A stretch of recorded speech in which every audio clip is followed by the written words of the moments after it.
Beat up car on TMZ, man. Oh, look at this car, man. Don't put my beat up car on TMZ. Man, you can afford something so much better, like a Bentley or Hey, something. man, I got kids in college now. You got kids in college This is how now? I'm rolling. Oh, hold on. You won't even start now? No.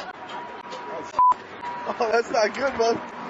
My cars wouldn't start. TMZ caught up to me. And it seemed like every time, it was like a joke. Every time that my car wouldn't start, they happened to be right there. You know? They happened to be right there. So it turned into a big joke, which turned out to a huge thing for me because I got a lot of exposure from it. I thought it was pretty cool. Where's the battery? No battery in this car. Battery's right here. Okay.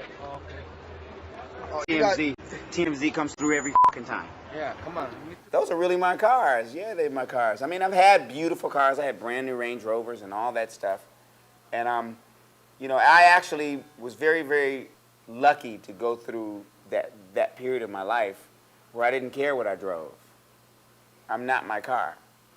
You know, my third son went into college, UFS, which is one of the top international business schools in the country. My other daughter is at Wesleyan College in Connecticut.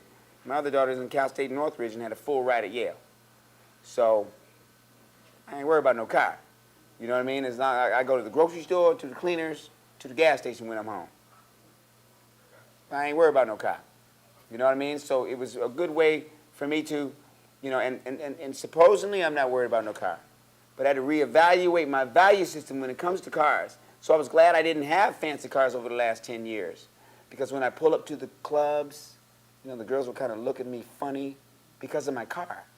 Or I'd pull up to the light and someone would be in a beautiful, beautiful Ferrari, a black Ferrari, and I go, man, I need me one of those. And I say, stop myself, what are you talking about?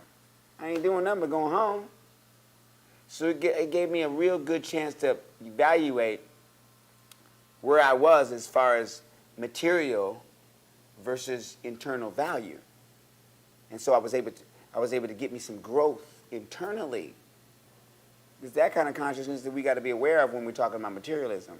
There's nothing wrong with diamonds are a girl's best friend. There's nothing wrong with having diamonds as a material possession because they're very beautiful. They're the best that, you know, the universe has to offer as far as a stone and metal, gold, you know, in a natural sense. But you don't want to lose perspective on what it's all about. Now, if you have $30,000 worth or $50,000 or maybe even $100,000 worth of diamonds around your neck, okay, and you have regentrification going on in your neighborhood where whites are buying real estate right up under your nose, and you subject to having somebody put a cap on your ass to take that diamond thing away from you when you can buy up a whole block of Chicago, what you won't do?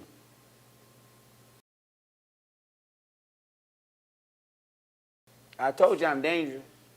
You ain't know. Car won't start. Car won't start. Car won't start. Car won't start. So I told him I sold it on eBay. I sold it on eBay. A TMZ car. Because it was so hot from everybody watching it. All right? So I'm going to take my fellas. Let me show you what I bought with the TMZ car. Brand new Jaguar. Huh?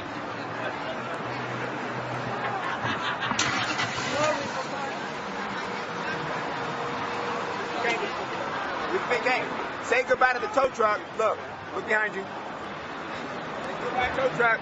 Hello, TMZ, baby. All right.